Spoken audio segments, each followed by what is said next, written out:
Hello, everybody, and welcome to That Wrestling Show, the podcast where all pro wrestling matters. I'm your host, Billy Yankovi, and this week, going to be looking at the PWI Female 100. Got a very special guest joining me to do that. I think you guys are going to enjoy that segment. Plus, going to make predictions for this Saturday's Full Gear pay-per-view. This is a loaded card from top to bottom. Cannot wait for that event this weekend. Plus, a little bit of wrestling news. There's really not a lot to get into this week. The focus basically is the PWI 100.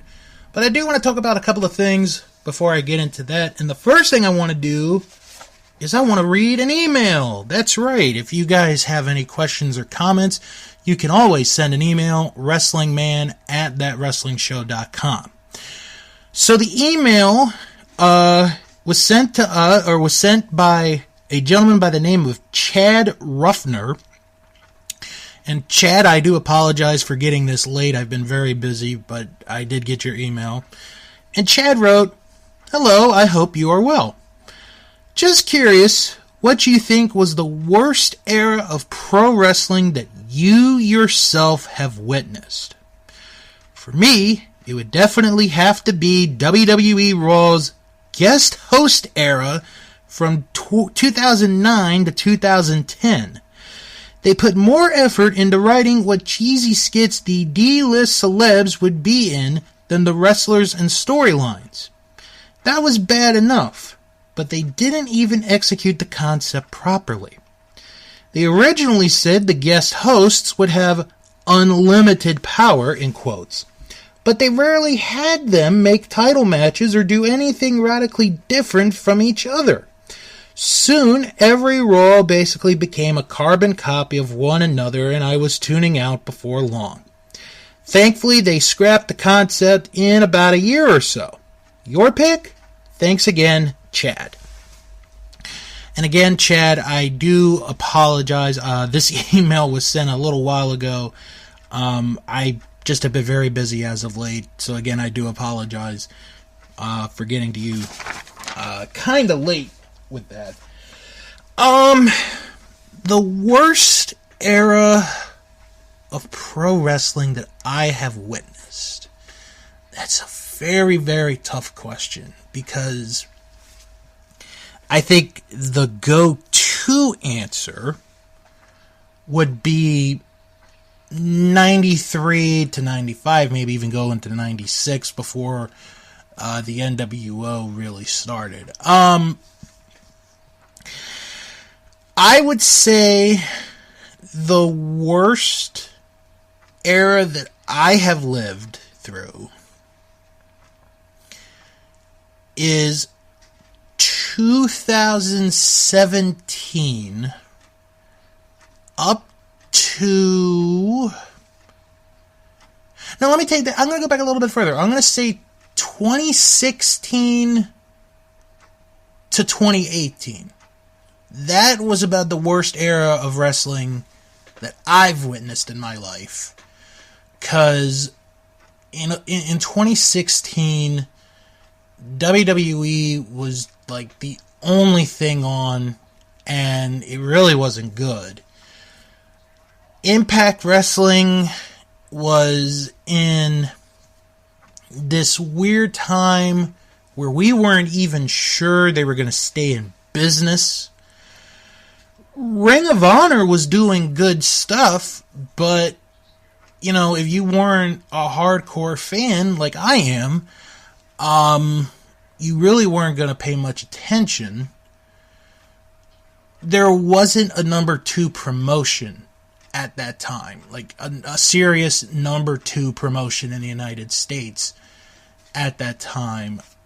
New Japan was on the rise, and they've been very good. They've been very productive. And I also, another factor was how WWE pushed some of the wrestlers.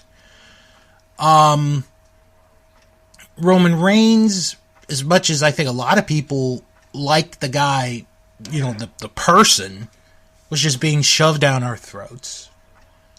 Brock Lesnar would never lose, and then when he did lose, it would be to either someone who was also a part-timer or, was like a cheap defeat. And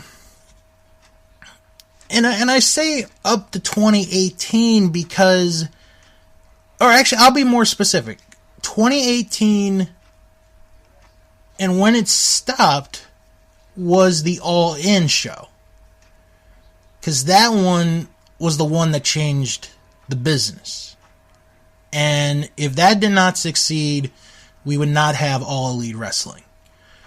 I would say from 2016 to 2018, that time period, I don't have a name for that era, but that was about the worst that I could remember living through.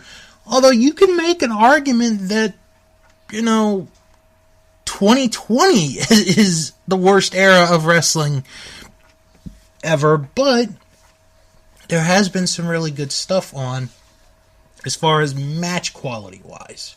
So, but I would say that 3-year period from 2016 to 2018 is the worst period in my lifetime watching as a wrestling fan. Alright, do have a little bit of news to talk about, like I said. Actually,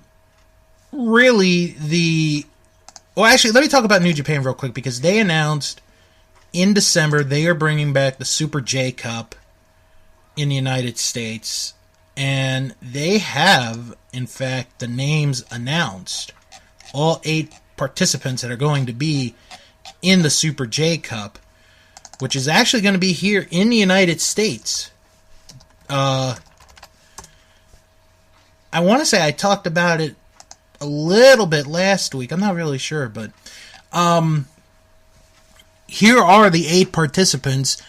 El Phantasmo, who won last year's Super J Cup. Clark Connors, Blake Christian, Chris Bay, TJP, ACH, Ray Horace, and Leo Rush are the 8 competitors in this year's Super J Cup. And what I really like about this roster, besides obviously having New Japan talent, is you have Impact talent, Ring of Honor talent, Major League Wrestling talent, all together in this one tournament. And this, believe it or not, is the first time, I want to say since the original Super J Cup and in the sequel, where it was held back-to-back years. 94 and 95, the first two, the two that, a lot of people have praised, and if you have never seen the original one, I really recommend you go watch it. It is one of the best wrestling tournaments of all time, one of the best wrestling shows ever. I would recommend you go see it. But yeah, this tournament has a very rich history, a lot of great wrestlers, a lot of great talent have been in this tournament throughout the years, and this is going to be another one that we're going to see here. So it should be very, very interesting. You know what? Let me stick with New Japan real quick, because they have a show this weekend, Power Struggle, which is tomorrow, Saturday, and it is a 6-match card. And why don't I talk about it? Because this is the big one. This is their big problem. I would say it's their big show before Wrestle Kingdom. After that, you do have the tournaments, but this is the big one. This is the last big show before they get into the World Tag League and the Best of the Super Juniors. So we have the King of Pro Wrestling 2020 Championship, where a stipulation is voted upon by the fans after the wrestlers nominated. And this is going to be a no corner pads match. That's going to be very interesting. Toru Yano, the current holder, against Zack Sabre Jr. I think Yano's going to hold on to it. I really do. I think Toru Yano is going to hold on to the trophy, and he'll probably end up being crowned as the champion after this. Minoru Suzuki defends the Never Openweight title against Shingo Takagi. This is Suzuki's first defense as the Never Openweight champion. This is going to be an absolute sick match. I'm gonna... See, there's not going to be a lot of title changes. That's the thing. There's not going to be a lot. I'm going to say Minoru holds on to the title. And then maybe they have one more match at Wrestle Kingdom next year? Who knows? Kazuchika Okada faces the Great Okan. I'm going to go with the Great Okan on this one. They've been hyping him and Will Ospreay, they've been a pair as of late, so I'm going to say Okan wins. Kenta faces Hiroshi Tanahashi. Kenta is putting up the challenge contract, or the right to challenge, for the IWGP United States Heavyweight title. Kenta's going to hold on to the contract. Kota Ibushi will face Jay White. Kota Ibushi is putting up the right to challenge for the IWGP Heavyweight and Intercontinental titles at Wrestle Kingdom 16. I think this is a no-brainer. Kota Ibushi is going to win that one. And the main event for both the IWGP Heavyweight title and the Intercontinental title, Tetsuya Naito defends against Evil. This will be the end of the feud. Naito will remain double champion, setting up Naito and Ibushi for Wrestle Kingdom January the 4th.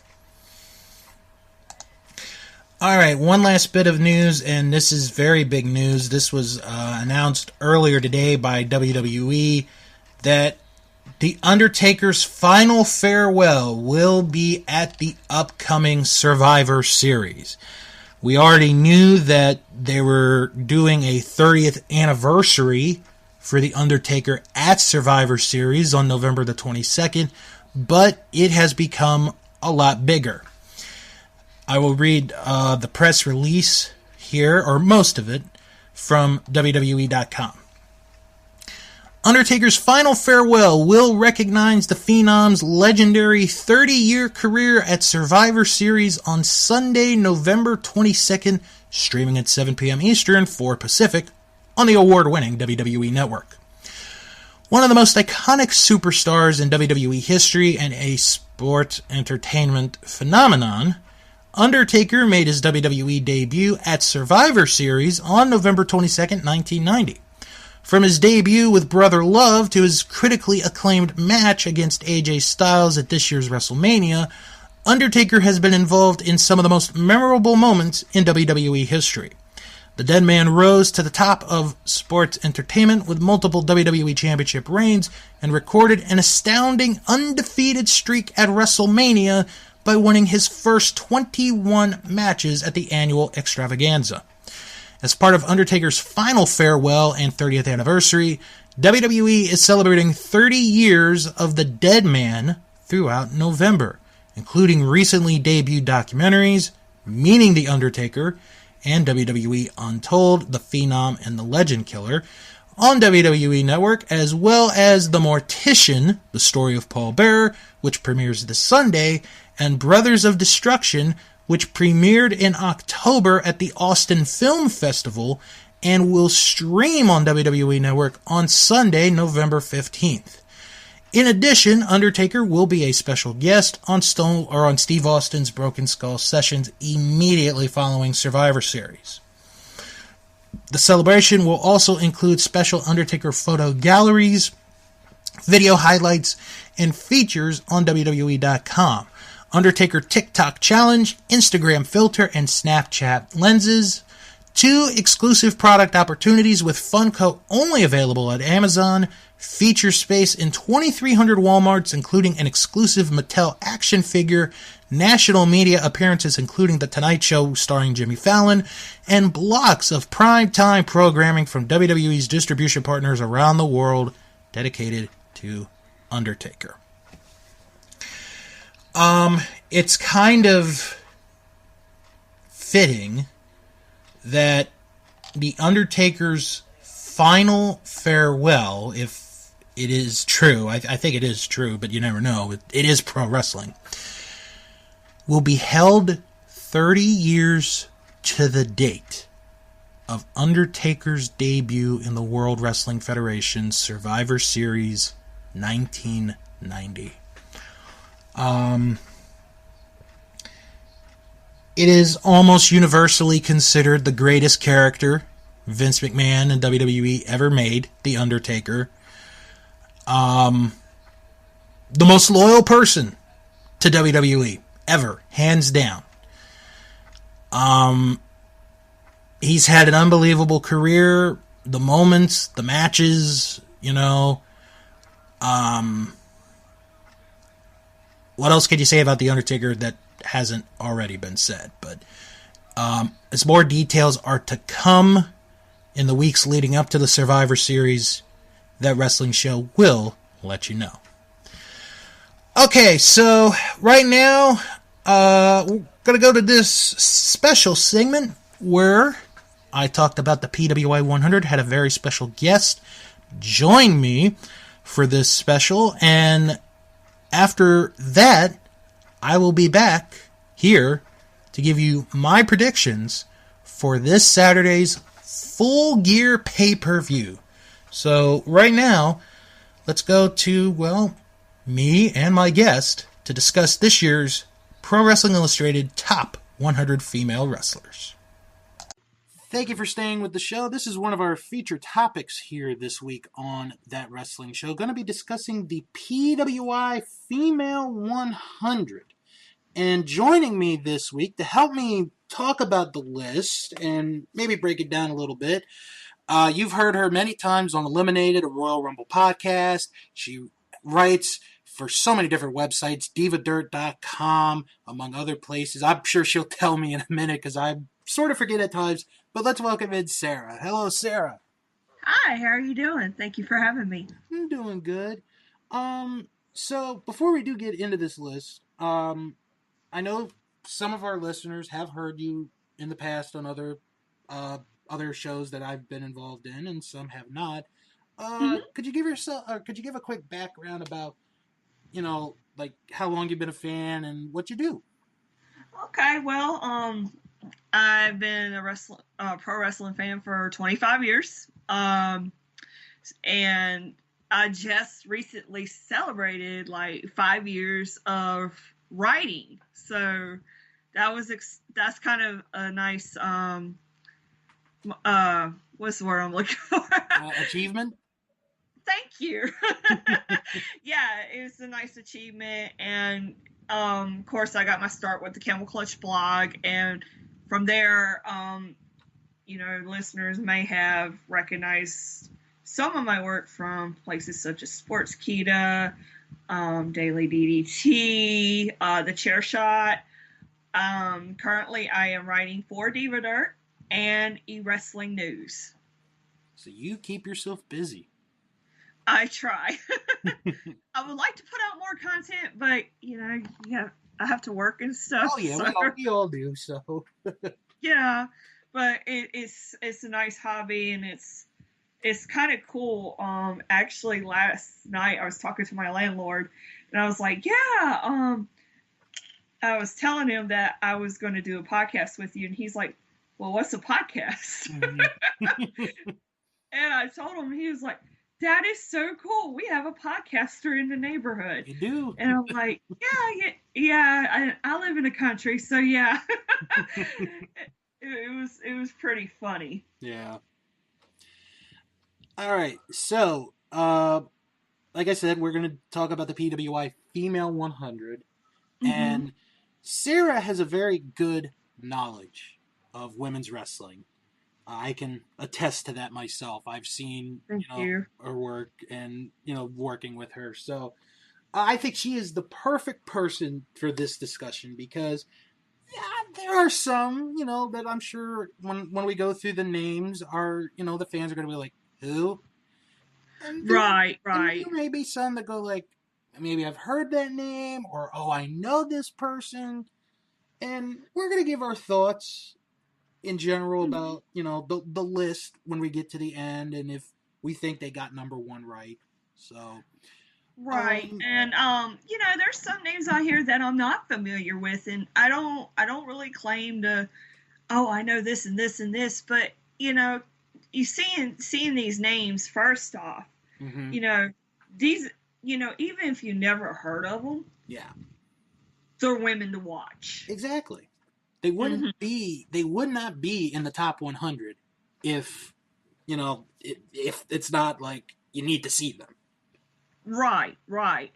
So, all right. So, we're going to start off with 100 through 91 because Hmm. we want to be the big surprise for number one for those who don't know yet.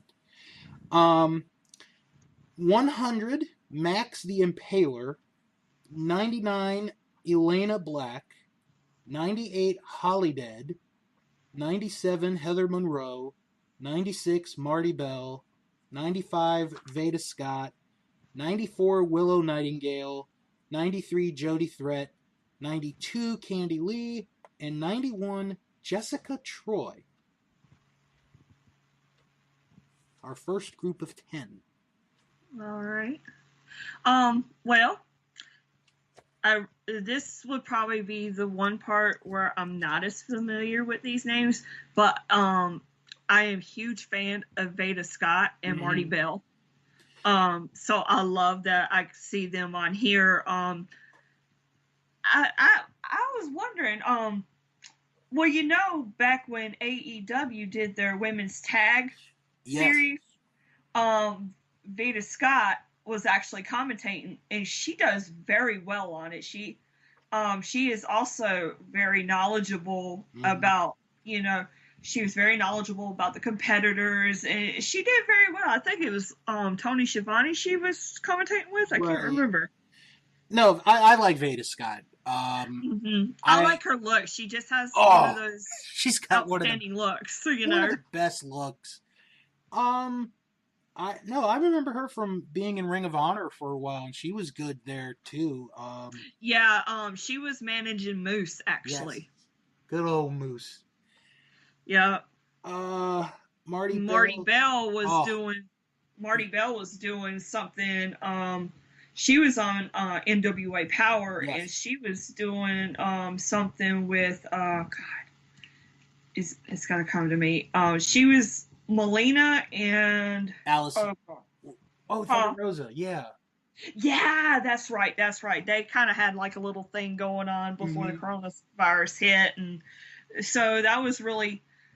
But like I said, really cool to see them in this list. And I'm just a huge fan of both of them. Yeah. Hollydead. Just gonna mention was the tag team partner of Thunder Rosa on the indie scenes for a while. Oh, Uh, really? Okay. yeah, they were called Twisted Sister. So Oh, nice. I know. Plus, I actually like the band. That's an underrated band, but we'll have that discussion for another day. Uh, Yeah. one more I want to mention: Willow Nightingale, sweetheart of a person. Like I've met her in person. She is such a nice young lady. Oh my gosh, she is. She's a sweetheart, but she's I also a want to good say woman. I've heard that name before, her and Heather Monroe, but I'm not quite sure. I hope we hear more of it in the future, though. Right. Actually, I'll tell you how good Willow Nightingale is, real quick. Okay. Um, I went to an indie show last year, and she was on the card. Mm-hmm. And we're leaving because I go with my dad. My dad's sort of like my wrestling buddy when I go to shows. And Yeah. because, I'll go to different things for him. He'll go to. So, Willow's at the table, at the merch table at the end of the show, and we're leaving. Mm-hmm. And my dad shakes her hand and is like, you did a good job tonight. And I'm like, wow, my dad is now a fan of Willow Nightingale. Oh yeah, my dad will. That reminds me of my dad. If he's impressed by like somebody at a restaurant or something, he'll straight up tell him. I'm like, what? Yeah. Okay, next group is 90 through 81. 90, Nina Samuels. 89, Killer Kelly. 88, Lady Shani. 87, Danny Luna. 86, Trish Adora. 85, Giselle Shaw. 84, Liv Morgan, so our first main roster WWE wrestler on the list. Mm-hmm. 83, Indy Hartwell. 82, Session Moth Martina. And 81, Davian, I guess is how you pronounce the name. If I pronounce it. Davian, I don't know. We apologize. Mm-hmm. I know I've heard of Indy Hartwell, and I've seen Killer Kelly's name too. Mm-hmm. I take a lot of these. They've probably had experience on probably Stardom and Shimmer, and that's one of, you know what, I'm gonna write it down in my notebook right now that I've been wanting to check both of those out, and I just don't get around to it. It's not that I don't want to, it's just you're busy. I don't get around to it. Yeah, and see, I have to I have a planner. I have to plan out my stuff and look at it, or else I'm gonna get distracted, and then I'm like, why didn't, like, Yeah. So I have to kind of keep myself in order. So that's why right now write it down in my notebook, so I make an effort to do it. Very good. I mean, I think Indy's been on TV like the last couple of weeks, couple of months. I've heard the name. I haven't seen her wrestle. Killer Kelly's definitely some names that I've read about, whether they made an appearance or whatever. Mm-hmm. Killer Kelly's another one I've heard. Session Moth Martina, I've heard of her. I think she's in Ring of Honor right now. Oh, really? So once, like, because they finished on TV this week the tournament, the Pure Wrestling title tournament. Maybe we'll get to see her on the TV show starting this coming week, or maybe we'll have to wait. Yeah, I actually have a show recorded on my DVR, so I'm overdue to check out Ring of Honor. I finally found it syndicated on a local channel, so I'm gonna check it out and try to catch up on that too, because for a while there I was watching all these Ring of Honor, New Japan, WWE, all this stuff, and now AXS took over, where the people that have Impact took over that. Yeah. So they booted New Japan off and put Impact on there, and I'm like, so kind of surprised we haven't seen any from the Knockouts division yet. Yeah. Although it is early. It is. Liv Morgan, she, of course, we know she made her return to TV earlier this year. And then they had that storyline with her and Lana, which really did, that's one of the storylines that was more focused on social media. Yeah, it was. And that's one of the things I think, now that I'm thinking about it and thinking out loud, so to speak, this one of those storylines where people were kind of lost, because if you're taking it on social media, many people don't follow on social media like that. I'm not saying that a lot of people don't, but some don't. Like me, I might see something, but I'm like, it's like I scroll through and keep going, Right. And so I think that's kind of, I think I watched one of Lana's videos on it, and I was just so lost, and that's no disrespect to anybody. Not at all. and I was just so lost about it. And I really feel like it's kind of one of those things. Social media is kind of a curse, even though like it is a major part of everybody's lives. But yeah, I just think that's one of those storylines that just got lost and forgotten about. And then another good thing too about her is her and Ruby Riott are back together. I always thought that hold on, they should have never played. The Riott Squad is one of those that I really felt like that has so much potential. Like they were kind of like on the brink of doing something really big, and and it never quite got there. And then Ruby got hurt and all that. Yeah, and it was like with the Elimination Chamber, they had those three: Shayna Baszler, and I can't remember who else, but maybe it was Charlotte. I can't remember. No, it wasn't Charlotte. But anyway, yeah, it was kind of like, oh, they're all together, but they're facing each other, blah, blah, blah. And it was like, well, they were kind of an afterthought to y'all. Exactly. And, but I'm glad that they revived the Riott Squad, and I really hope they're going to become strong women's tag team contenders here in the near future, because I feel like that they really could be great title holders. And they do have they have a good skill set and stuff, so it's just a matter of being focused on them. Yeah. One thing I will say with Liv Morgan, something that I've noticed since she came back, she has a really nice finishing move where she does the jump onto the second rope, and it's sort of like a STO flatliner combination. Yeah. That is such a good looking move. She does that good. Well, we'll have to see where she goes in a year from now. Yeah, hopefully she will have some gold to add to her resume. Hopefully. You never know. Yep. All right, 80 through 71. 80, Casey Spinelli. 79, Zoe Lucas. 78, Siori. 77, Nicole Matthews. 76, Lady Maravilla. 75, Delmi Exo.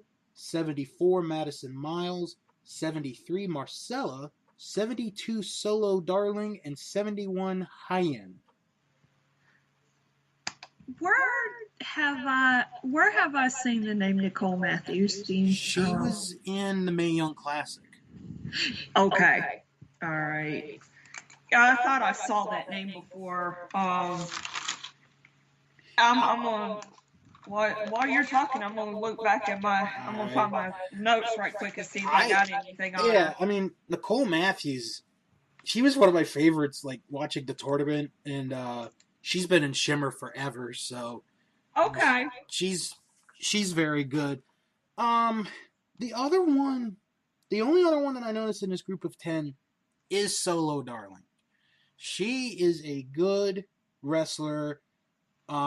She's one of the, and I don't want to sound negative when I say this, but she's one of those wrestlers who combines her wrestling ability and good looks. There's nothing wrong with that. And she's a real good wrestler. And to see where she is, her tag team partner is Willow Nightingale. We talked about her a little earlier on, and they're a pretty good tag team. So,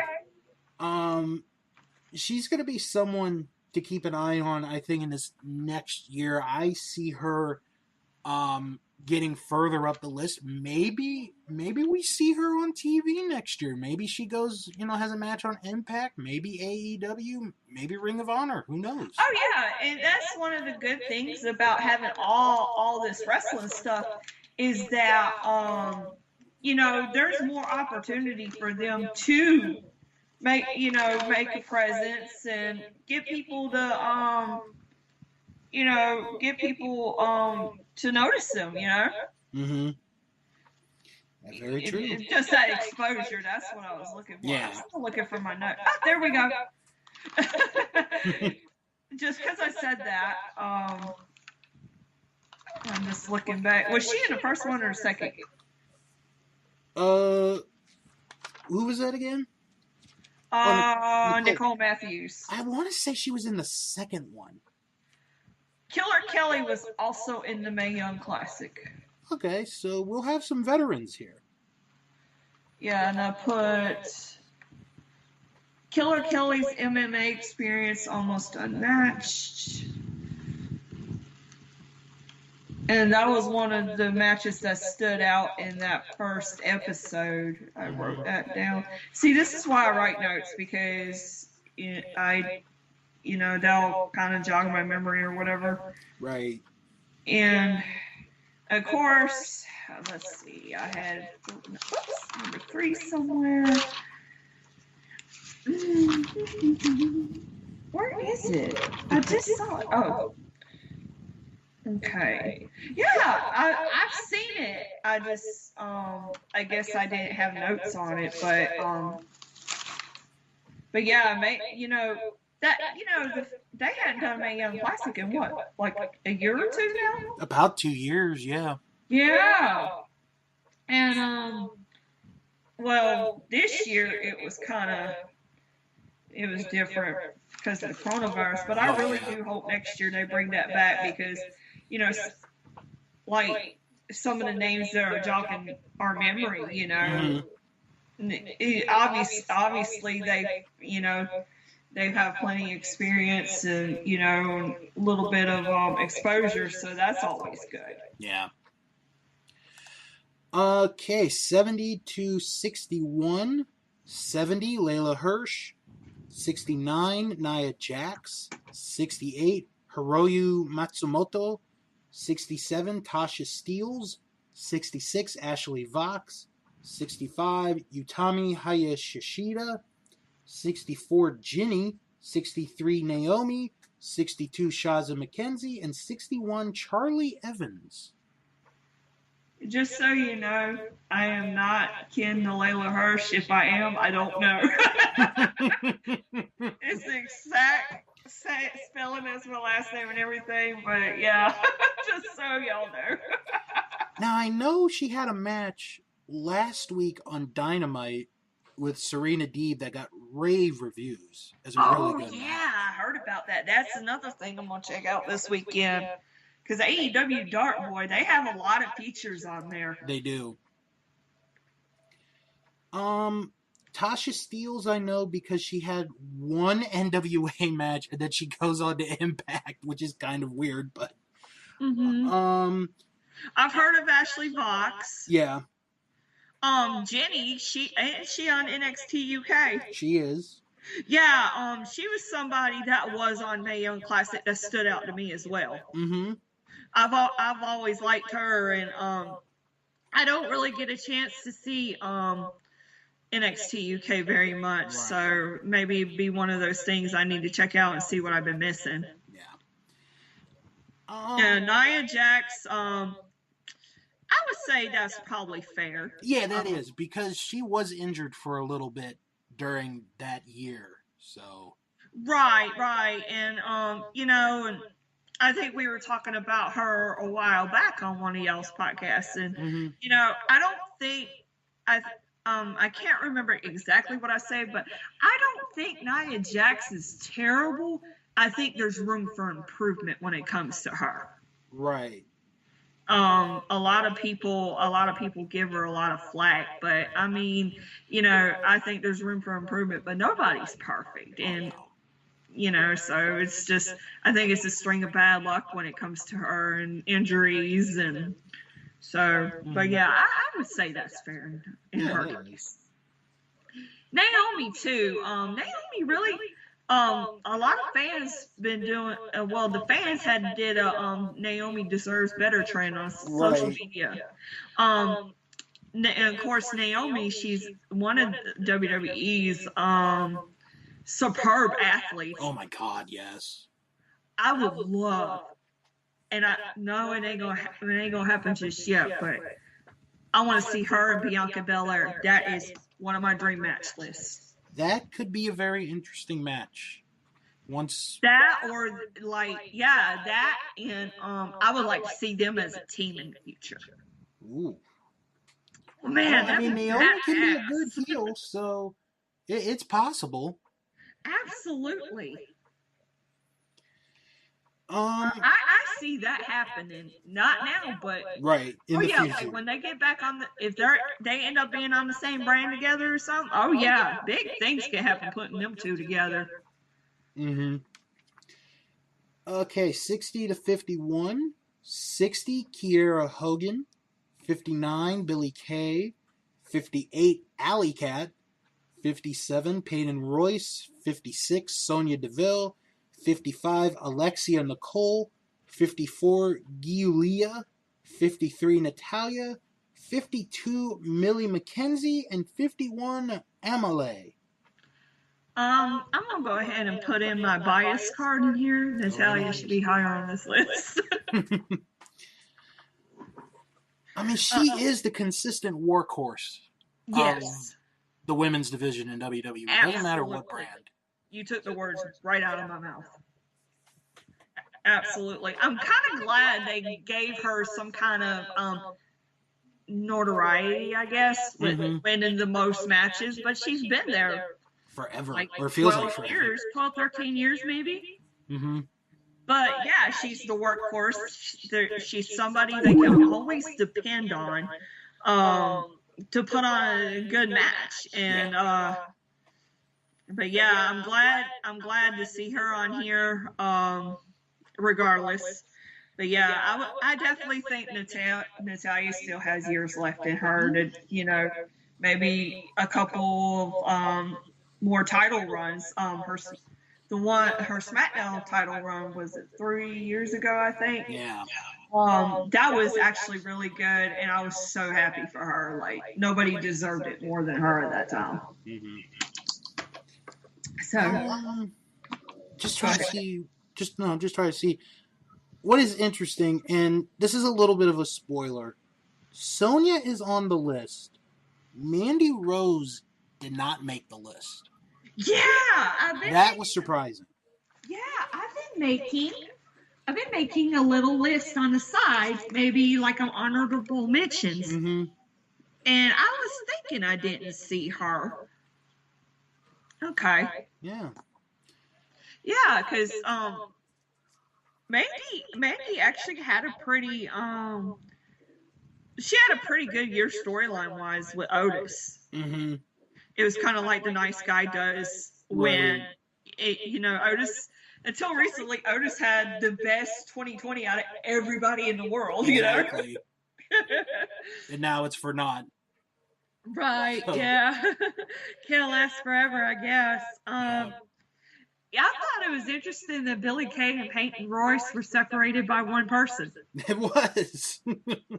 But, obviously, the thing with them, why break up the Iconics when you're just going to put Peyton Royce in a tag team with Lacey Evans? That made no sense. It didn't. But obviously, there's been a lot of backstage talk about pushing Peyton. I'm not sure what the plan for Billie Kay is. And of course, she was, Billie Kay was coming up as Jessica McKay there for so long. Mm-hmm, yeah. And of course, her and Peyton as the Iconics were. That was such a fun group. People probably were like, I can't stand them, but I thought they were gold, Yeah. They could annoy you, and they knew it.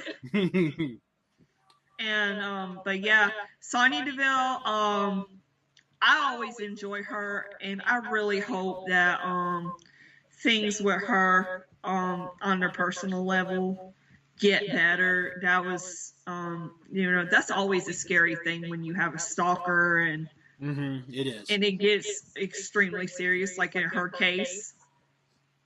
I thought her and Mandy, their little feud, I thought that was nice too. I mean, it wasn't fantastic or the best feud ever, but for what it was actually pretty good. Yeah, it was. Yeah, and I kind of like the fact, they did loser, had to leave WWE. That way she can, take the time she needs, and and I do hope to see her come back. And she had, she's one of those to me. She has badass music. Yeah. When she comes out, I was like, man, that's some badass music. So, but yeah, I definitely like her a lot, and I hope she has a better year next year. We'll see. Mm-hmm. And Alley Cat, is it Allie, or this is a whole different person? It's Allie, Allie Cat. Yeah. Oh no, it's not Allie from AEW. No, it's okay. A different. That was what I was wondering. Yeah. Because she has a bunch of alter egos, the Bunny, Allie, or this, or that, and so I was just she's one of those I'm kind of confused on, so that's why I wanted to ask. Right. Okay. 50-41, 50 Laney Luck, 49 Rhea O'Reilly, 48 Penelope Ford, 47 Jamie Hayter, 46 Shotzi Blackheart, 45 Toni Storm, 44 Sue Young, or Susie, however you want to call her, 43 Lacey Evans, 42 Rosemary, and 41 Faye Jackson. I'm a huge fan of Penelope Ford. Taz said it best. They did a video package on AEW some months back, and this stood out with me. Taz said, you take one look at Penelope Ford, and she screams megastar. And he's absolutely right. I mean, she could be a game changer for the AEW women's division. She has like I said, fantastic look, and she's really good in the ring. I did a article on Diva Dirt about her a while back, but I'm a huge fan of her. I really hope that she gets in the women's title picture here in the next few months. Obviously, she's my favorite out of this one. Yeah. But there's great names in this section right here. Oh yeah. And Sue Young just won the women's title in Impact. I do know that. I think because Kaylee Ray didn't show up or something, and they had to make that last minute change. Yeah, they did. Yeah, and of course Shotzi Blackheart. She's so cute to me. I love the little helmet that she has, or the where she comes out riding on the thing, and right. She's so fun. I think that's one of the best things about her. She's so fun, and she has fun, And of course, Mae Young Classic 2 winner Toni Storm. She just returned to NXT. She's, I think they're in the NXT women's title picture. Yeah, she is.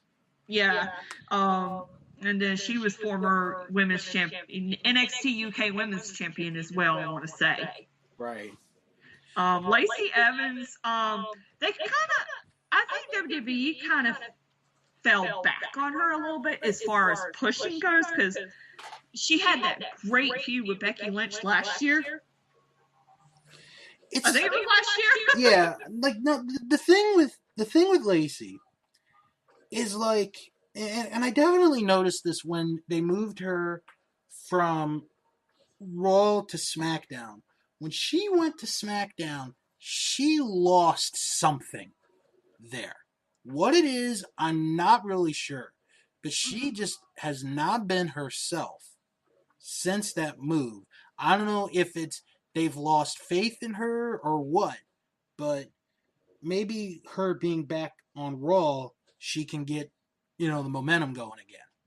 Right, and she's, her character in general just works so well for her, and the fact that she has a Marine background. I mean, that's killer. Yeah. You know? So she's a legit badass. Yes. And she doesn't, she doesn't hide it or anything. And that's what makes Lacey Evans so special to me, is because, when you think of military and stuff like that, you think of those old school signs like, you can do it. And, right. That's what I think when I see her. And the fact that, she served our country, and, that's amazing. Yeah. And, she's a mother and a wife, and she's very open about stuff like that.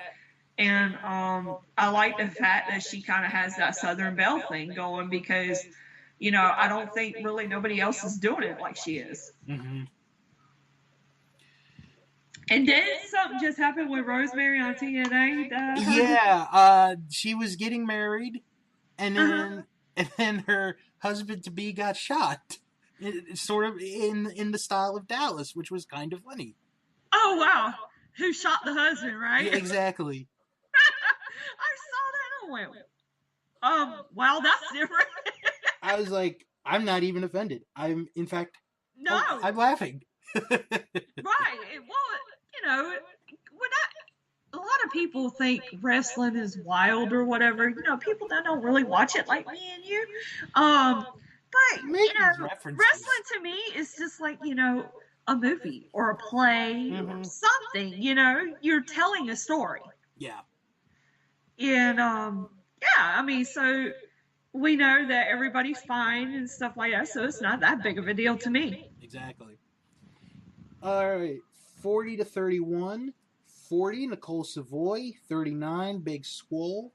38, Priscilla Kelly. 37, Bea Priestley. 36, Mia Yim. 35, Lufisto. 34, Candice LeRae. 33, Jessica Havoc. 32, Ivelisse. 31, Chris Statlander. I think Chris Statlander's 32 and Ivelisse is 31. At least it's on mine. They're both in that 31 to 32 range. Nicole Savoy. I'm going back in my notes. See, I was thinking I write notes on them and I don't, but hey, they stuck out to me, so that's always good. Yeah, I really liked her in the Mae Young Classic, and I was hoping to see her again. And I don't see her on here, but she was one that I really liked a lot. And then, of course, Big Swole. Big Swole has had an incredible year. She has. She really has. I definitely see her as a future AEW Women's Champion. Mm-hmm. Even though the match with her and Britt Baker, that didn't help neither of them. Right. That Guinness match they had a while back. I don't know either of them, but at least they did something out of it while Britt was injured there and really couldn't do a whole lot. Mm-hmm. Yeah, they really couldn't. Priscilla Kelly. She's young. She's in her early 20s. She's got a bright future ahead of her. Oh yeah, she's already caused some controversy and. Oh yeah, with the tampon. Yeah, with the tampon, gross. But hey, I mean, the guys done extreme stuff too. They have. I'm a huge fan of Bea Priestley. Mm-hmm. And I know I say this a lot. I'm a huge fan, but I'm a huge fan of Bea Priestley. When I went to Fight for the Fallen last year, Jacksonville. She was definitely one of my favorites next to Rio. I love her look. I love her look and I love her style. I hate that she's not with them anymore. Yeah. But I think as far as the big leagues go, we'll definitely see her again. I mean, she looks great. She does great. I mean, I think we'll see her in the future. And let's see. Yeah, Candice LeRae. I love her heel turn. Her and Johnny Gargano are money together, obviously. Let's see. Mia Yim, yeah, I like her a lot too. I want her on Retribution so bad because they did nobody any favors for Retribution. They kind of course, it is completely fallen apart. Yeah. They tried to, now with Retribution, it wouldn't be so bad if they just acknowledged it. They're like, who are these people? Nobody looks like me. I am. Hello. Exactly. That's what got me. That's what immediately killed it for me. I'm like, how do you not know that's me? And come on, now, don't be stupid. You know. And I really loved that Mustafa Ali was the leader. Yeah. I love that. But you know, it's kind of like they tried to save it with that, and that was a good swerve. But I feel like when they finally started talking, and then all the commentators stood like, "Who is this? We've never seen him before." You just saw her on NXT a month ago. Mm-hmm. You know, that's what it's like. Okay, you know. Don't be stupid. You know, don't dumb us down. We know who these people are. Another perfect evidence of insulting the fans' intelligence right there. Exactly. And you know, Retribution was something that looked so good. It had a lot of potential, and then classic WWE style just killed it. Yeah. Boom. Evilise, it was her and Diamante, right? Huh? Diamante, right? That won the tournament. Yes. Oh my God, they're so good together. Oh, I'm so glad they won versus Brandy Rhodes and Allie, because if they had Brandy Rhodes and Allie win, that would have just been way too predictable. Yeah. So I'm glad seeing Diamante and Ivelisse win that tag tournament. And, you know, that I really enjoyed it, from, you know, Vita Scott commentating to all the talent that was on there. Everybody just did so good. And then Chris Statlander, before the injury, she was starting to make a move. And unfortunately, she injured her knee, but she will be back probably early in the next year or so. Yeah. Lufisto's been around for a long time. Oh my gosh, she's been around forever, it seems like. Yeah. I was very pleased to see her on this list. I was like, okay, she's still around. But yeah, I mean, a lot of women look up to her. Yeah. 30 to 21. 30, Deonna Purrazzo. 29, Mercedes Martinez. 28, Momo Watanabe. 27, Alexa Bliss. 26, Tegan Knox. 25, Allison Kay. 24, Dakota Kai. 23, Bianca Belair. 22, Britt Baker. 21, Kairi Sane. One thing I'll say, because we were just talking about Retribution, I'm so glad they pulled Mercedes Martinez from there. Oh, she did not deserve that. No. Oh, God, no. I felt like that was, not only is it was a huge disservice to her, but it's a disservice to all of them, you know? So when I read that they pulled her from the group, I'm like, thank God. At least y'all fix something, you know? Yeah. Deonna Purrazzo, and I will talk about her later, later on when we get to the top 10. Right. I really like her a lot. I hate that she didn't last too long in WWE. Alexa Bliss, that's a fair number on this list. I love the fact that she's with the Fiend. I think it's definitely something different for her. It gives her something different to do. Yeah. Because, you know, for a while there, Alexa was just like constantly in the title picture. Yeah. And it was really, and it's not that she's terrible or anything. She's not. But I felt like Alexa Bliss was kind of overrated there for a while. But now they got her in with the Fiend, and I feel like that's great for her. Yeah. And it shows how versatile she is too, because she does that so well. And you know, she can work it, you know. She can. Yeah, Tegan got injured again, unfortunately. Poor Tegan. Oh my gosh. Poor girl. Dakota Kai's been really good since she's been a heel. I've really enjoyed her work. I agree. And of course, Bianca Belair. Do you think, Bill, that she is a fair number on this list for her?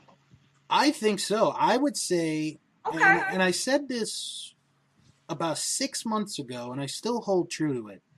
She has been the most improved women's wrestler of the last year.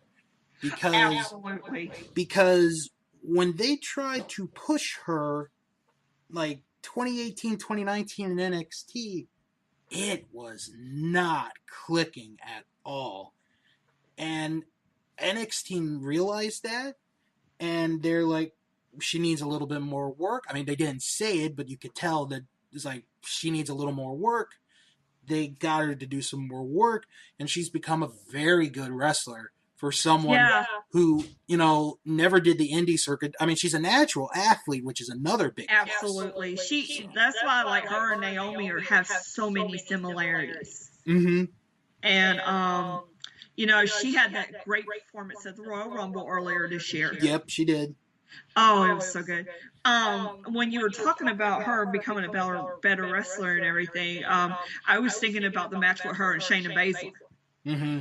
That was so good, and I think that was her first loss. Bianca's was in NXT. Kairi Sane is now retired. So as far as I know, but I like her. She was always a pleasure to watch. Yeah, I think WWE kind of blew it with her. I agree. Until they put her with Asuka, they kind of blew it. Mm-hmm. Yeah, they were tag team champions there for the longest time. And yeah, I really feel like they could have done more with her, but everything that I've seen of Kairi was very great, very good, very good to watch. Yeah. Her stuff with Shayna Baszler was so good. Mm-hmm. So good. Like, no matter if they were on the Mae Young Classic, NXT, even the main roster, they had such amazing chemistry. Like, right. Oh my God, you knew when these two wrestled, you was in for a treat. All right, 20-11. So this is the last group before the top 10. 20. I'm gonna hold you right there. Yep. Run for the girls' room. All right. Well, while she runs away, I'll say Britt Baker at 22. Maybe a little high. I mean, the injury, the knee injury, kind of is an argument there that, you know, maybe she's a little too high on this list. Allison Kay, didn't get a chance to talk about her. She was a very good NWA Women's Champion for a while. She has since become a free agent, so we'll see where she goes next. And Deonna Purrazzo, since she's gone to Impact, has been absolutely amazing there. She's become a completely other person, a completely other wrestler, and she's done an amazing job with Impact and with the Knockouts division.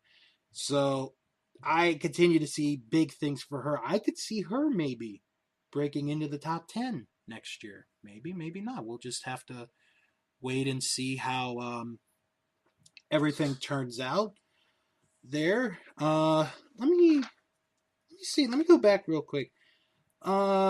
Maybe I missed somebody earlier.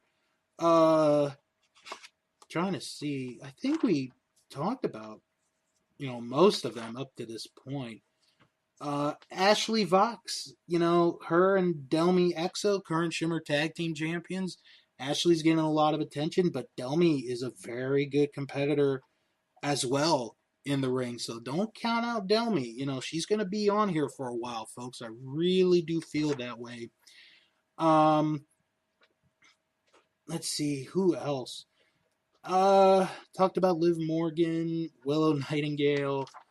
Marty Bell. You know, Marty Bell's another one. That she's been in places, but you know, she can have good matches depending on who it is. So, you know, it'll be interesting to see how things go in the women, you know, with women's wrestling in this next year, how everything's going to be. So, remains to be seen how everything turns out. Yeah, and again, Mandy Rose not on the top 100. That was a surprise. I thought she would have been on there. I didn't. I mean, obviously, I didn't think she would be number one, but I thought, you know, maybe she'd be in that second group of 50, like 51 to 100, but didn't even break the list this year. Very, very surprising that she did not break into the list. There's a couple of people I'm a little surprised did not break into the list this year in the top 100. I don't think her name. Welcome back. I heard you talking about Britt Baker when I was leaving. Yeah, I loved her stuff with Tony Schiavone. Oh, like, that was great. That's great stuff. I think with her, yeah, I think she should have been a little lower on the list considering, but I think they made the most of a bad situation with her. Mm-hmm. Especially with the whole Tony Schiavone thing. Yeah, they did. And they kind of did something with her and Big Swole, like we were talking about earlier. Was it the best? No, but you know, they kind of made the best out of the situation. It's kind of like, I think it was one of those trial and error things, you know? Oh yeah, it was. So I'm sorry, what did I miss? Oh no, I was just going through the rest of the list, just, you know, saying something real quick. So. Oh, okay. All right, 20 to 11. So this is the group outside of the top 10. 20, Nikki Cross. 19, Kylie Ray. 18, Kaylee Ray. 17, Taya Valkyrie. 16, Nia Rose. 15, Kimber Lee. 14, Thunder Rosa. 13, Shayna Baszler. 12, Jordan Grace. And 11, Rhea Ripley. I think this part's fair. Well, Nyla Rose, maybe, you know, I'm not saying she shouldn't be on the list, but I think with her, I think for her, she's a diamond in the rough, especially now that she has Vicky Guerrero in her quarter. Mm-hmm. But yeah, Thunder Rosa's on the rise right now. She's been doing stuff with AEW. I love her. Her stock has gone up over the last several months, and she had an amazing match earlier this year with Allison Kay in January. Yes. That might be the best women's match of the year, and we may have had it in January of all months. Hey, yeah, that's a tall order too. Mm-hmm. Absolutely. Kaylee Ray is the NXT UK Women's Champion right now, I think. Yep. Yeah. I'm glad to see her doing well as far as that goes. She was somebody that I really liked from the Mae Young Classic, so seeing her succeed as far as that goes is good. Of course, Shayna Baszler is one of my favorites. I think, considering having her on the main roster and what they have done with her since then, I think it's fair number, but obviously if it was my list, she would not be that far down. Right. But I think, her and Nia Jax are women's tag champs right now in WWE. I kind of like their banter a little bit. Mm-hmm. They use the classic formula. Those two, they don't quite get along, but they're a great team. Yeah, they can be. And I think they do have a lot of potential and stuff. They had a match with what was it, Monday? They had a match with, was it last Monday? And I could see that Shayna was trying. I think I want to. Was it Lana or no Dana Brooke? Now I think that's somebody that's not on the list either, and we'll talk about that here. Yeah, we'll talk about that when we get through the top 10. Yeah, I'm just writing it down, but yeah, I think it was her, but you could see that Shayna was trying her best to make them look good, just as good, and she's just one of those that is. She's a workhorse too. She is fantastic in the ring. I love her. I can't say enough good things about her. The thing with Shayna, which is really weird, because I made this comparison a while back. She's like the female Brock Lesnar, but the difference is I enjoy watching her, and I don't know why I like watching her. But I don't like watching Brock. Maybe it's because Shayna's on every week. Maybe. I think Shayna is more versatile than Brock. Yes. Shayna doesn't need hype behind her. She is the hype. Mm-hmm. Shayna's one of those. She does talk a little bit, but she lets her work in the ring do the talking for her. Yeah. When she first did the Mae Young Classic, I was like, oh, great. She's an MMA star. They're going to push her because she's with Ronda Rousey, blah, blah, blah, blah. And they didn't go And she was such a pleasant surprise. Mm-hmm. And I would have never guessed that she would be one of my favorites now. And right. you could tell she is a great mat worker, great technician. Mm-hmm. And she's 40 years old, and you would never know it. Does not look 40. Does not look it. Look, I'm 37 and I have arthritis. I definitely ain't in the shape she's in. I'm 35. Like I was saying this to my parents the other day because like my mom especially, like she messes with me about my hair and she's like, you don't look your age. So Shayna may have found the fountain of youth somewhere. Yeah, we need, like, if we ever meet her, we need to figure that. We need to ask her that. Hey, where is that at? Another person on here, Jordynne Grace has had a great year too. Oh, I love Jordynne Grace. I do too. I love the fact that she's a bigger girl, like mm-hmm. versus the rest of them. She looks great, and she knows her body. And she's that is great. She's young. That's the other thing. She's in her mid-20s, right? Early mid-20s. Yeah. I really I've heard of her. I've seen some of her stuff. I can't wait to see more of her stuff. I think she will definitely be a big star. Mm-hmm. And Rhea Ripley, I mean, she's the next big female star in WWE. There's no denying it. I 100% agree with you. You know, if it wasn't for the virus and the visa and everything, she would still be NXT champion, women's champion. There's a possibility, yeah. I think that's a good case. But yeah, I mean, like from Survivor Series last year on, mm-hmm. I mean, you know, her and Shayna had that great match, and mm-hmm. and you know, I mean, things were looking great for her, and the momentum just kept going and going and going, and then this whole coronavirus thing happened, and then the visa, and you know, I think in a way that was kind of, well, yeah, it was beyond control.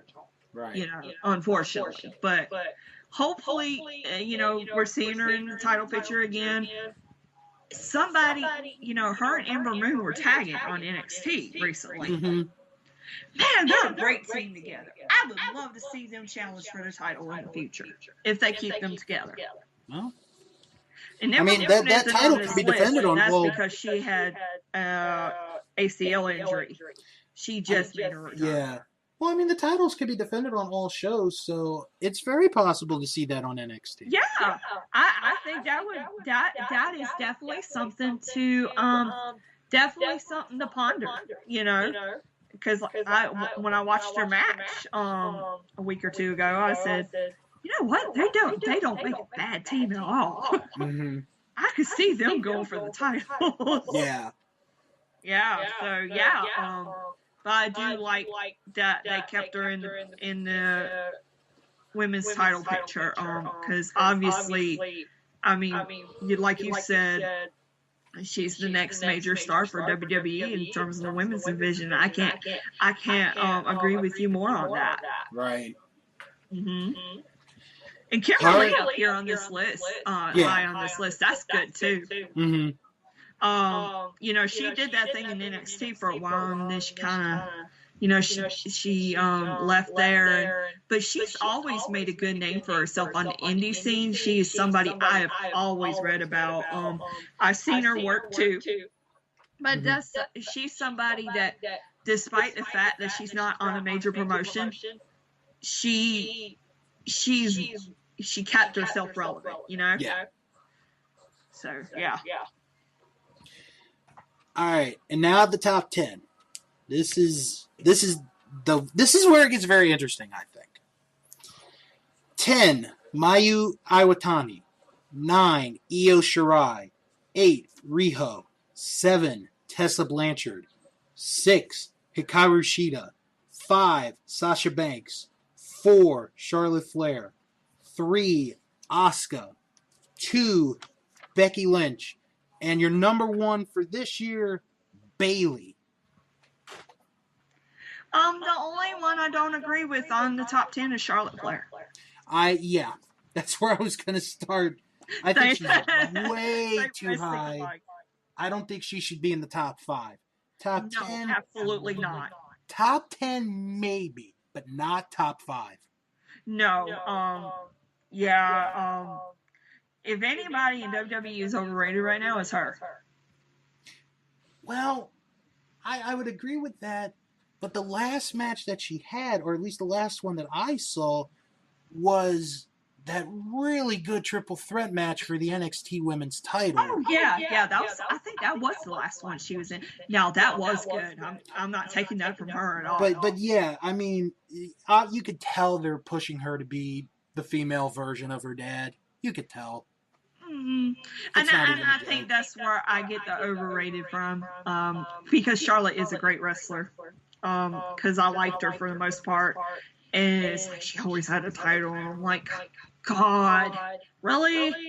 Mm-hmm. But that's it's like a example of oversaturation to me. Yeah. Because Charlotte is what, 30 something? Yeah. She has a few years left. If you keep putting her on this path, she's gonna have 30 title reigns. Oh yeah. Do that. Okay, well, so cast that to the side. The reason why I was like asking you for this list this morning, because I couldn't find the top 100. Right. I said if anything else, I need to pay attention to the top 10. And I took my phone to work, and I normally don't because I get too distracted. Yeah. But number 10, Mayu Iwatani.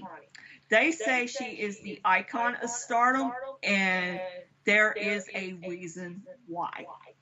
She is fantastic. Oh my God. The match I saw with her this morning, because I didn't hear, I really heard about her until now. Mm-hmm. But I was like, I'm gonna check out some of her stuff this morning while I got time. And I checked out a match with her and Deonna Purrazzo from Women of Honor. Right. Oh my gosh, fantastic. They said she was the icon of Stardom. I was like, hell, I know why. God, she's great. She is amazing. I was very impressed. Even like when I was at work and I was watching her stuff, I was like, oh, I said it out loud. So I know my your coworkers were listening. My crew was looking at me like, what are you doing? But yeah, wow, she impressed me. Oh my God, I'm definitely a fan of her. I'm gonna check out more of her stuff for sure. Oh my gosh. And go ahead. Another one that I have a problem on this list is at number 7, Tessa Blanchard. Mm-hmm. She had a good run going, and then the whole thing where it was like, all you have to do is just do for my co-host when he was here, we had this talk. It was like, all you have to do is cut a few promos on your phone for this pay-per-view and just show up for the match and drop the title. She doesn't do the promos. She doesn't, she's like, I'm not going to cooperate with you, basically. She is a perfect example of a wrestler, does not matter if it's male or female, who has the God-given ability to be a professional wrestler. And she has that. She has the God-given ability to be a professional wrestler. And she is wasting it away with her attitude. I've heard that. But yeah, I mean, if the first thing I think of when it comes to wrestling royalty, oh yeah, she's on top of the list. Amongst it. But yeah, I've heard that her attitude is terrible. She kind of had, she kind of presents that. Like, have you ever looked at her? Like, you can just look at her and tell, like, wow, she's pretty. She's kind of like, it's almost like she's cocky. And there's a fine line between being cocky and being confident, and I think she needs to find that.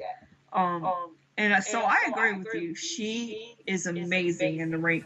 I think one of the reasons why she is so high up on the list is because of her Impact World title run. Right. No woman has done that with the main championship. I mean, China had the Intercontinental Championship.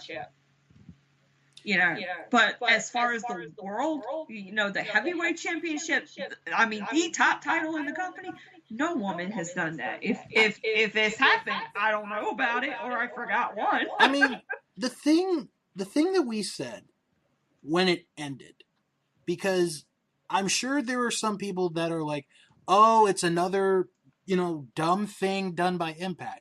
No, I'm going to give them the benefit of the doubt. I'm going to give them a pass, because if COVID had not happened, we would have seen more title defenses of her. So I don't really, it's like, I don't blame Impact for how it ended or the handling of it. I don't put all the blame on Tessa. Yeah. Because she doesn't deserve it. Does she deserve actually, I take that statement back that I said about the major championship. Sexy started in Lucha Underground. Oh, okay. Yeah. And it just popped up in my mind, and it was a triple threat match, and it was really good. I remember that. And it's funny because her and Tessa Blanchard both have similar similarities as far as that the title goes. And I heard she had a shit attitude too. Right. But yeah, I mean,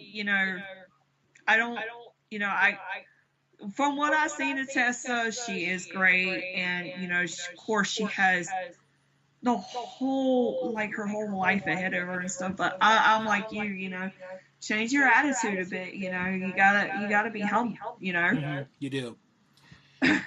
Well, I'll go with a two-part question here. If Becky Lynch had not become pregnant, I'm not going to say she got pregnant, she became pregnant. If she had not become pregnant, would she have been number one on this list again this year? Ooh, that's hard to say. I don't know. I don't think anybody did it better than Bayley this year. Honestly. I think Bayley deserved the number one spot. Because this whole heel run, even when her and Sasha were being obnoxious and all that, 5 years ago, we would have never guessed Bayley was capable of that. Yeah. In the 380-day SmackDown Women's title reign, we would have never guessed that. Oh no. Obviously, we know Bayley is a great wrestler. I love the fact that they took a chance. This is one of the things that WWE got right. Bayley, they took a chance and turned Bayley heel, and they made something amazing out of it. You know, hers, you know, I felt like for the longest time they drawn out her and Sasha for so long.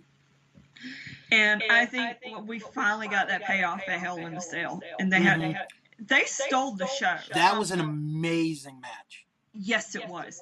I mean, all the Hell in a Cell matches were good in their own right. Mm-hmm. In their own right. But that match stole the show. It did. I was like, ain't nobody gonna follow that. Like, and you know, even though Drew McIntyre and Randy Orton was good.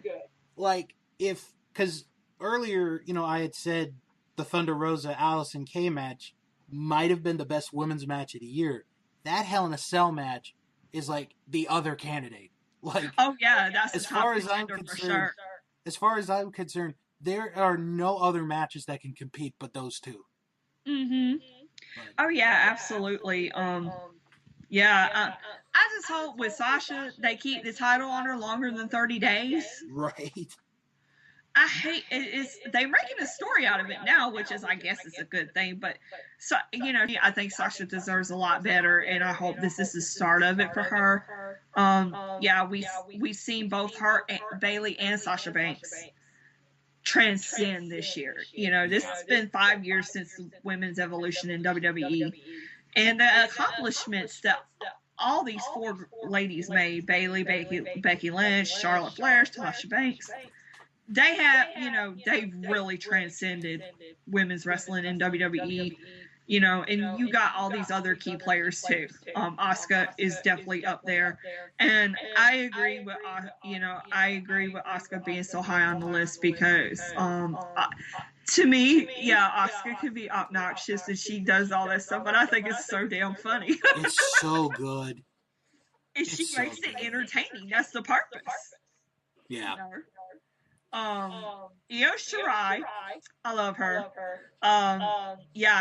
We were just talking about that match at in your takeover in your house. Mm-hmm. That was so good. I was so glad Io won. Io deserved it. You know, I did a blog on Diva Dirt. Again, Diva Dirt. About something that I didn't notice until I watched Takeover. And I said, you know what? I need to go back. I was like, something was like just in my brain. Like, I was like, did we ever have a women's match in your house? I don't know. So I went back. They kind of did, but it wasn't a wrestling match. They had evening gown matches, bikini contests. So for this to be the first actual women's match to take place on it in your house, they set a high damn standard. They did. Oh my god.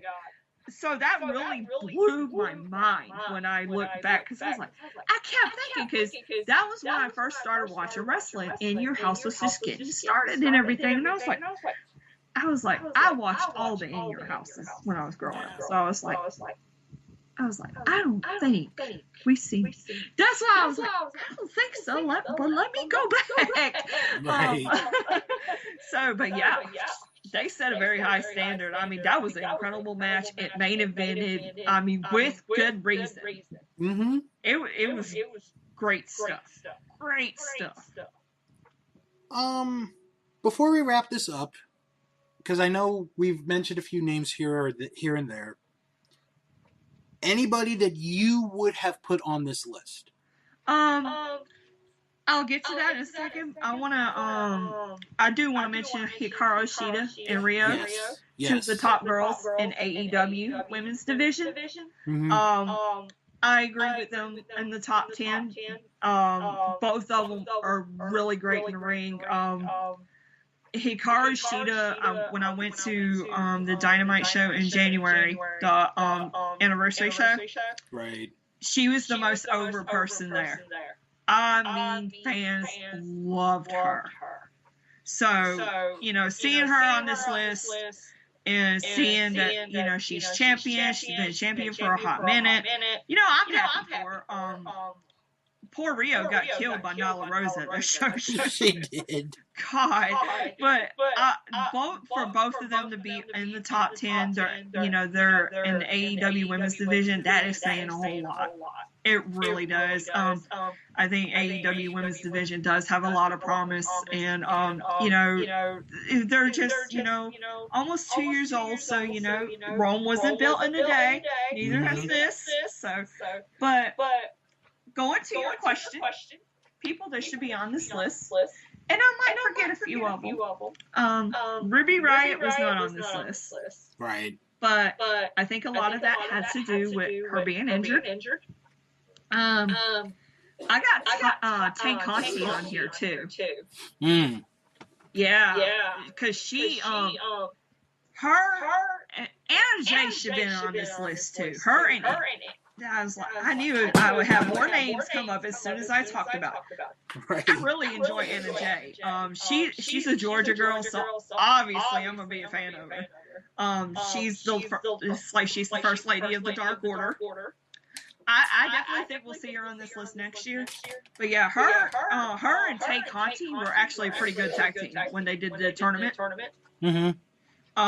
So I'm really hoping we see the both of them on the list next year, being that, Tay Conti is with All Elite Wrestling now, and her and Anna Jay got all that going on. I think they're having it where Anna Jay is trying to get Tay Conti to join the Dark Order.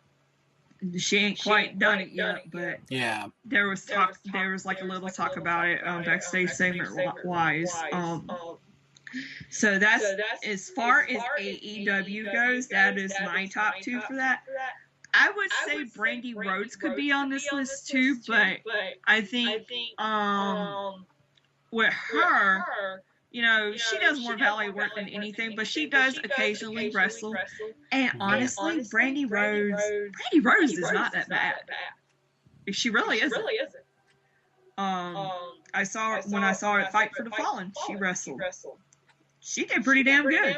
I was impressed.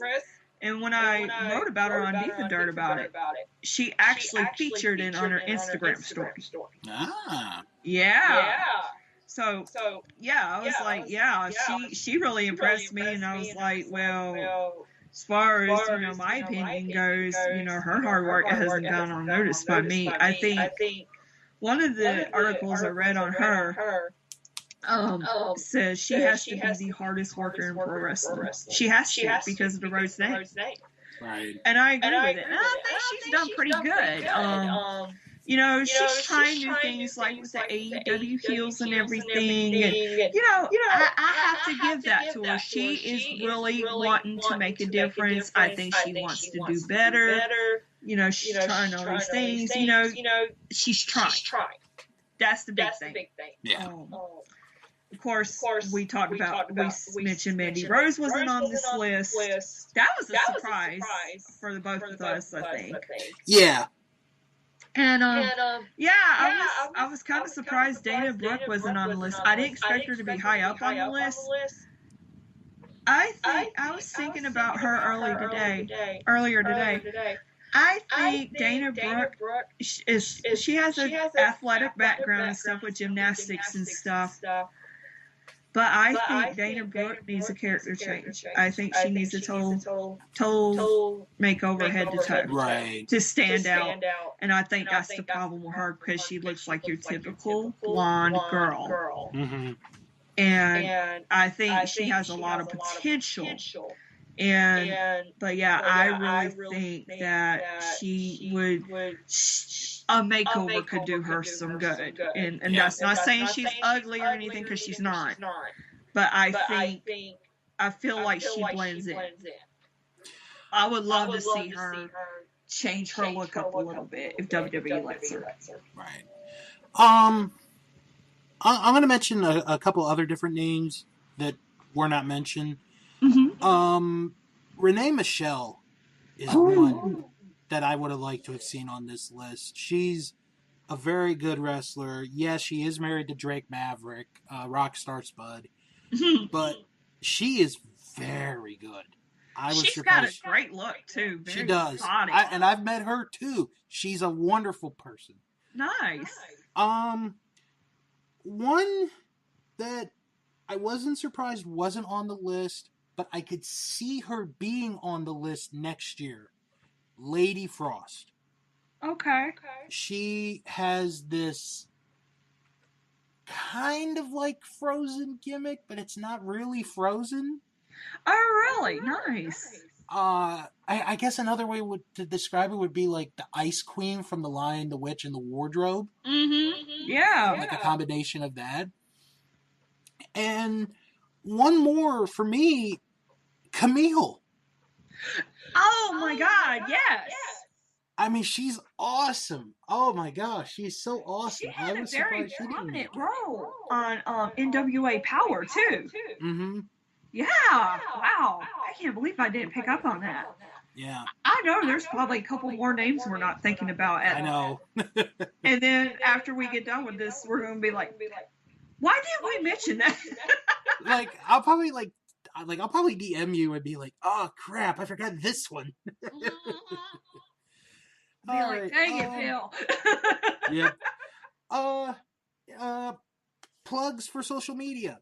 All right. Well, you can find me on Facebook. I have a page where I feature all my blogs. Facebook.com, Facebook.com/JustSarahAWV. You can catch all my blogs on there. Any podcasts that I do, I'd be sure to put it on there. I'm starting to try to be a little more interactive on there. It's not really been that successful, but that's something that I want to try to do here in the next several months. Try to make more of a presence and talk to people and stuff. But yeah, you can find me on Facebook at Facebook.com/JustSarahAWV. I am also on Instagram at AuntieTwister08, AUNTIE Twister08. And of course, I currently write for eWrestling News and Diva Dirt. You could always check out my work there. And again, Bill, thanks for having me. I always have a blast with y'all. Oh, thank you for coming on. I know it's a busy night when we're recording this. It's the night of the election results. So, but at least we had some fun, not stressing out about who may or may not be president. Right? So, It's kind of nice not to think about that for a little bit. Exactly. Were you and got constant mail about it? Like that was all that was in my mailbox. Huh. It was for Congress more than anything. I'm like, will you stop sending me stuff? God. But yeah, thank you for having me. I always have a blast with you, and thank you for the kind words. That was at the beginning. That was great to hear. Thank you. You're quite welcome. All right, let's send it back to me. All right, and I do want to thank Sarah once again for helping me discuss this list. Check out all of her stuff, and do follow her on social media. She is an awesome person and a sweetheart of a lady. Check her out. Follow her wherever on social media, and follow her with her articles, and you could see all over the world. This Saturday is AEW sold out, or Full Gear sold out. Yeah, this is the NWO back in 97. This is their final pay-per-view of the year, and this is a hell of a card. This really is, from top to bottom, one of the best looking cards, I think, of the entire year. There are 9 matches on the show. That includes the pre-show match. Gonna go through all of these matches, and I'm going to tell you who I think will win this Saturday. Excuse me. At All Out. Full Gear. Doggone it, Full Gear. Look, it's the end of the show. I'm just kidding. Well, let's begin with the pre-show match. This was announced earlier this week. The brand new NWA World Women's Champion Serena Deeb will defend the title against former champion Allison Kay. That's gonna be a good match. I think this is a match that's getting overlooked. Of course, Serena Deeb just recently won the championship from Thunder Rosa, and I think Allison Kay, who's been a former champion, is going to give a very good challenge to the champ, but I see Serena Deeb retaining the AEW or the NWA World Women's Championship. All right, to the main show. Orange Cassidy to go one-on-one with John Silver. This is going to be a fun match. I see Orange Cassidy getting the win here, but I expect this to be a fun, enjoyable match between the two men. Then we have Matt Hardy against Sammy Guevara in the Elite Deletion match. This is at the Hardy compound. And, you know, it's weird because in my mind, I want to say that Sammy's going to win, but this is at the Hardy compound. And Matt Hardy never loses a match at the Hardy compound. So I'm going to say Matt Hardy wins, just because it's at the Hardy compound. Hikaru Shida will defend the AEW Women's Championship against Nyla Rose. This is technically Nyla Rose's rematch for the women's title. They had a very good match at Double or Nothing earlier this year. I expect these two to have a good match again as well. I wouldn't be surprised if Nyla won the title back, but I don't see it happening. I think Shida is going to retain the title because I think somebody else down the road will win that championship either at the end of this year or the beginning of next year. So I'm going to say Shida retains. Alright, we got a big match here, and I do mean a big match. Chris Jericho is going to face MJF. And the stipulation for that match is if MJF wins, he joins the Inner Circle. That's the stipulation for this match. It's a very interesting stipulation. There is a lot riding on that match. And I think MJF is going to win. MJF, you know, he only had that one loss at pay-per-view at All Out a couple of months ago. But I see him beating Jericho, and I think MJF's going to be joining the Inner Circle when this is all over. The TNT Championship will be on the line. Cody will defend against Darby Allin. The two of them together have very good matches, I will say that. This is where I see a title change. I think Darby Allin is going to win the TNT Championship. Cody came back, beat Mr. Brody Lee for the title. I think he was holding it for a little bit just so Darby Allin can win the championship. And that's what I see happening. Darby Allin will be the new TNT champion. The AEW Tag Team Championship will be defended. FTR will defend the titles against the Young Bucks. Two important stipulations to this match. If the Young Bucks lose, they will never challenge for the AEW World Tag Team titles again. Also, Tully Blanchard is banned from ringside for this match. I know one of the Young Bucks has been banged up as of late.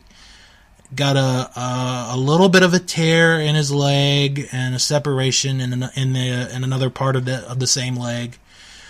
Plus FTR just got the titles 2 months ago. I really can't see FTR losing the championship here. I think FTR is going to keep the tag team titles. We also have the final match in the World Championship Eliminator Tournament. Hangman Adam Page against Kenny Omega. This is maybe the most anticipated match going into the show this Saturday. This is going to be an unbelievable match. This is going to be an absolute fantastic match. There's been a story that's been told for so long, and now we are at the cusp. We are at the moment where everything is about to explode, and we're going to see some amazing action. And I think Kenny Omega is going to win this match, and he will be the number one contender to the AEW World Championship. And the main event of this pay-per-view, Jon Moxley defending the AEW World Championship against Eddie Kingston in an I Quit match. I'm going to be upfront. If Eddie Kingston wins, I am going to be one of the happiest people in the world. I might cry if he wins, because I have followed this man's career for 15 years. And hell, I've sent him Christmas cards. I would love to see Eddie Kingston win this title. I would love to. But I just don't see it happening. I think Moxley's going to retain the title, which is going to set up Moxley and Omega for the AEW title somewhere down the line. Maybe before this year is over. But I really expect a great pay-per-view here from these matches. This is a very good looking card.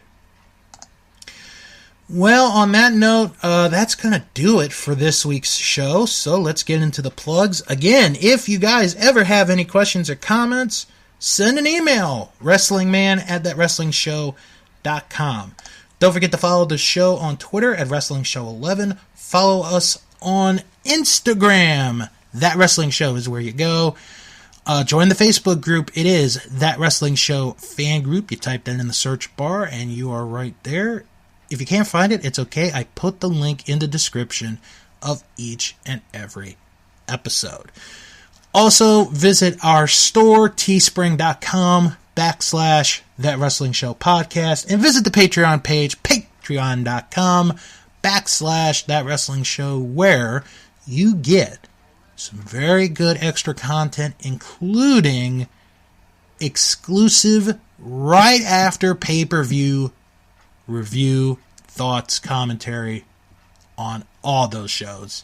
That is patreon.com/That Wrestling Show for as much as $3. That's our highest tier. $3 gets you a lot of stuff. Excuse me. All right, let's plug some friends of the this podcast. First off, another Digital Citizen with Fro and Luke. This week they had a very special guest, quite handsome, attractive young man who sounds like me, looks like me, walks like me, talks like me. We looked at the presidential election, which is still not over. Check me out on another Digital Citizen. On our Vantage Point, the Retro Wrestling Podcast with Joe Murata and Michael Quinn, they're asked how SummerSlam 92 would have been if held in the United States. Plus the finale of the Royal Rankings of the Best Wrestling Factions, and a review of AWA All-Star Wrestling from August 8th, 1981, that is this week, on our Vantage Point, the Retro Wrestling Podcast. Check out Greetings from Allentown with Peter Winson. He watches one episode of wrestling each week in his own unique way. This week, he watches an episode of WWF Superstars from April 27th, 1991, the day Earthquake squashed Damien. Check that out. Greetings from Allentown. Also, check out Juice Pro Wrestling, where this week, Juice, Shredden, and Bruiser Bodie Discuss Tracy Smothers, Kylie Ray retiring, Roman Reigns against The Rock, the finals of the Ring of Honor Pure Title Tournament, which really was just really good, and a whole lot more this week on Juice Pro Wrestling. And check out Two Fans Review Wrestling podcast. They go through, they basically going back in time. This week, it is the start of something stunning.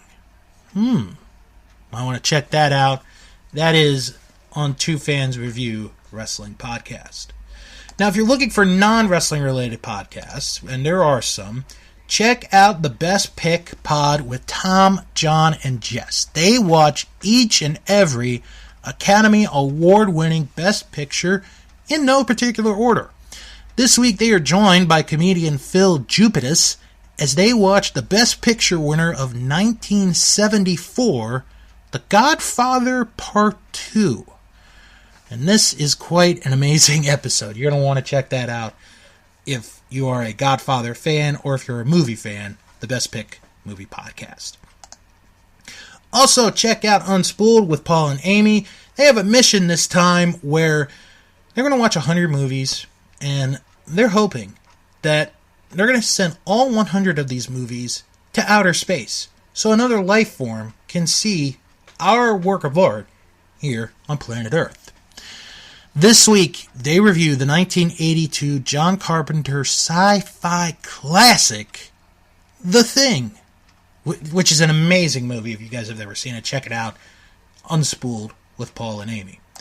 Also, check out Last Stop Penn Station with Carrie Silken and Ian Riccaboni. This week, they go around the world. They talk about stories of travels. Carrie touches back on another Bruno Sammartino story, along with Gorilla Monsoon, and so much more. That is Last Stop Penn Station. Also, check out the Castle Vault, where two men watch each and every Disney animated film on Disney+. They have made it to their 50th episode, believe it or not, and this week they are going to review from 2009, The Princess and the Frog. I've actually never seen that movie. I've heard a lot of people like it. Maybe I'll check it out in the near future. That is the Castle Vault. And check out Dave and Ethan's 2000-inch Weird Al podcast, where this week they interviewed Dan Curry, the head writer of the Eric Andre Show, and they discuss Weird Al's cameo on that show that just recently took place. That is on Dave and Ethan's 2000-inch Weird Al podcast. And also check out Sharks Pond, a South Park podcast where I watch and review each and every South Park episode. This week, I reviewed the Season 10 episode, Miss Teacher Bangs a Boy. That is this week on Sharks Pond, a South Park podcast. Okay, next week on the show, going to be reviewing Full Gear, plus going to have a lot of other wrestling news and a lot more. Thank you guys for tuning in to a fun episode this week on That Wrestling Show. Have a good, safe weekend, and when you're done doing whatever it is you're doing, come back here next week for another episode of That Wrestling Show, the podcast where all pro wrestling matters. Excuse me. And as always, wrestle on.